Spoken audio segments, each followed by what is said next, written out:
The Incredibles 3 has everything it takes to be absolutely phenomenal. But did you know there's a very big chance that the villain of this movie could be someone who's been around since the very first film?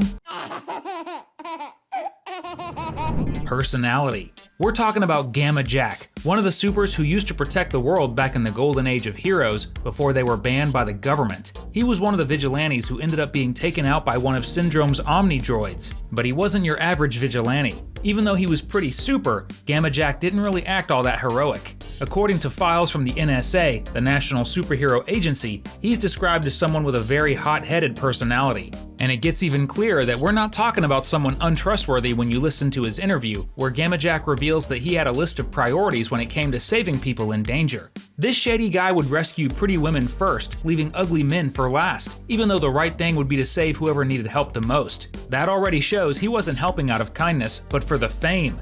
Good-looking women who need to be rescued immediately, and then I sort of start from there and work my way down the list.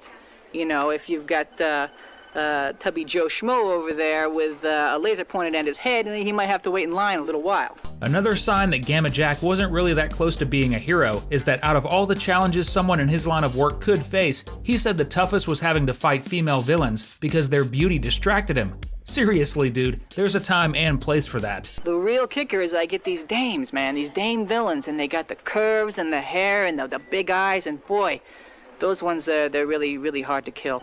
In that clip, he also casually admits that he takes the lives of his enemies. Again, nothing heroic at all. Normally, superheroes do everything they can to spare the lives of villains, but for him, violence was the first option. All of this just proves how extremely shallow Gammajack was. Maybe all it would take is one bad day for him to give up on helping others and decide to remake the world in his own image. And that's not us saying it, the NSA itself said so. They knew about his personality issues and kept him under constant watch to stop him from losing control. It's for this reason, and a few others, that we believe he might come back to the franchise as a threat. Today, we're going to tell you everything about the new villain in The Incredibles 3, Gammajack. So get ready to dive in, it's time for another Cinewave. Powers. Gammajack's unstable personality wasn't the only reason why he was dangerous. On the contrary, his powers matched the size of his ego, since he could manipulate gamma radiation.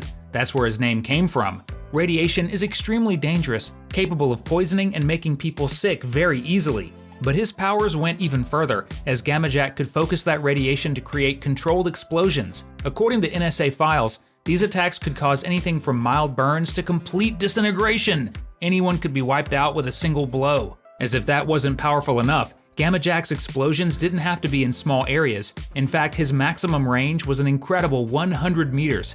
Seriously, just one of his attacks could wipe out an area the size of a football field. And if we take into account his character in the LEGO The Incredibles video game, that means he had even more abilities, like shooting green radiation beams and flying. What's interesting is that in the game, he flies using radiation waves. So does that mean all that radiation lingers behind, making people sick as they pass through the areas where he flew? Thinking about it, Gammajack might have hurt plenty of innocent people without even realizing it. Jack.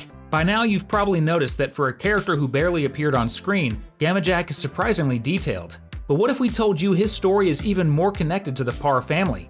Especially to Jack, the son of Mr. Incredible. That's because there's a theory that says Gammajack and Jack are in fact the same person. And yes, it sounds absurd, but you'll see it makes a lot of sense. The two share a strange number of similarities, starting with the fact that both have Jack in their names.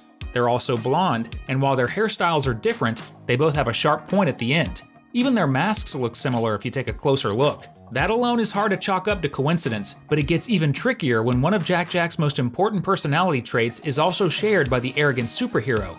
Gammajack's NSA file says he's extremely picky with food, and guess what? That's one of Jack's most defining traits. One of the very first scenes in The Incredibles shows his mom struggling to get him to eat. And in The Incredibles 2, Jack throws a full-on tantrum when he's not allowed to have cookies. And that brings us to another similarity, his tendency toward violence. Even though he's just a baby, Jack is extremely powerful, and whenever he gets into a conflict, he tends to use his powers in the most violent way possible to eliminate his target. If you rewatch his battle against Syndrome at the end of the first movie, you could even come to the conclusion that the baby was indirectly responsible for the accident that took the villain down for good. We've excused it so far because he's just a baby, but what if he grew up believing he has the right to decide who deserves to live and who doesn't? If you think it would be awesome to see this theory confirmed in The Incredibles 3, drop a comment down below with hashtag Gammajack. Time travel. Even with so many coincidences between these two characters, there's one detail that makes this theory seem impossible. Jack is still a baby in the present-day events of the movie, while Gammajack was born many years earlier and was already an adult before Mr. Incredible even married Elastigirl. And that would be way too crazy, even for The Incredibles, to suggest that Jack had traveled back in time or something like that, right? Well, to tell you the truth, not exactly. Even though neither of the two released movies ever explored the concept of time travel, a seed for it seems to have been planted in The Incredibles 2, when Jack awakened the ability to travel into another dimension. That's because the Parr family uses a device to see into the alternate dimension that Jack travels through, and on the machine it literally says the baby is in the 4th dimension. If you didn't know, the universe has 3 dimensions: length, width, and height. But beyond that, scientists believe there's a 4th dimension we can't see, which represents time. So when Jack is traveling through the 4th dimension, he's most likely traveling through time, which means Gammajack could very well be him after using that ability to return to the past. Different powers. Okay, this theory is becoming more and more possible, but you might still be thinking about the fact that these two characters have different superpowers. While Gammajack manipulates radiation, Mr. Incredible's son can do a whole lot of different things. But the truth is that among his many abilities, Jack has the power of electromagnetism. Meanwhile, Gammajack manipulates gamma radiation, which, if you didn't know, is a form of electromagnetic radiation.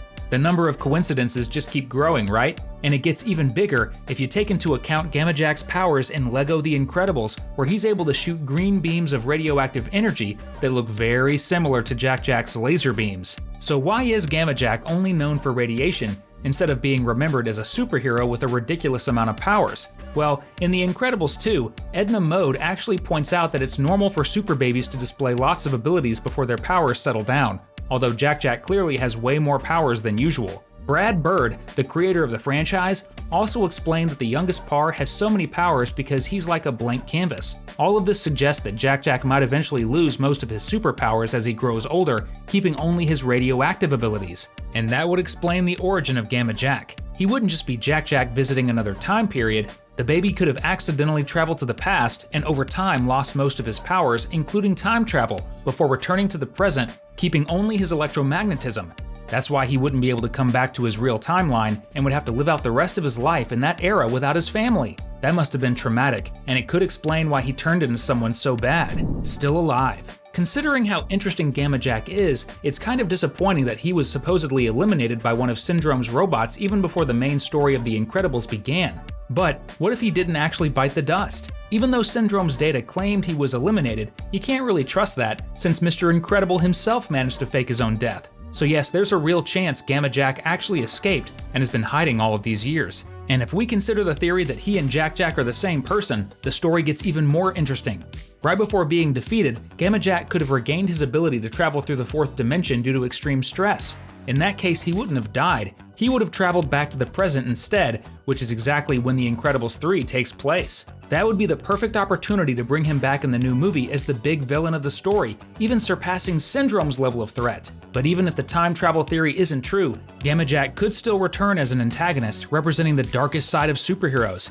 He might just want revenge for the years society spent hating heroes. Wouldn't it be amazing to see him return? Just like it would be amazing if you hit that subscribe button and started getting all of our videos about your favorite animations. Threat. You can bet Gammajack would have given The Incredibles a massive headache because Syndrome ranked him as one of the biggest threats to his plan. He was marked as a level 7.9 threat, coming in just behind Mr. Incredible, who was ranked a 9.1. But honestly, Gammajack might have actually been stronger than Mr. Incredible.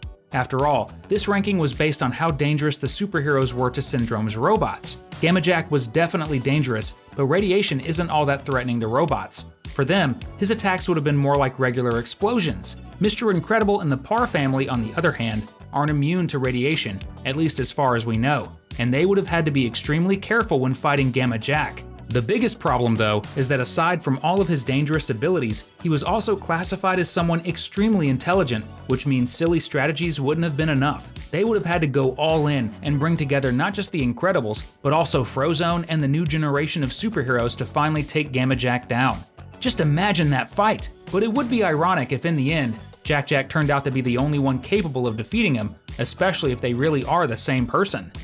We've left a couple of awesome videos right here on your screen. Just pick the one that grabs your attention the most. Thanks for watching, and see you next time!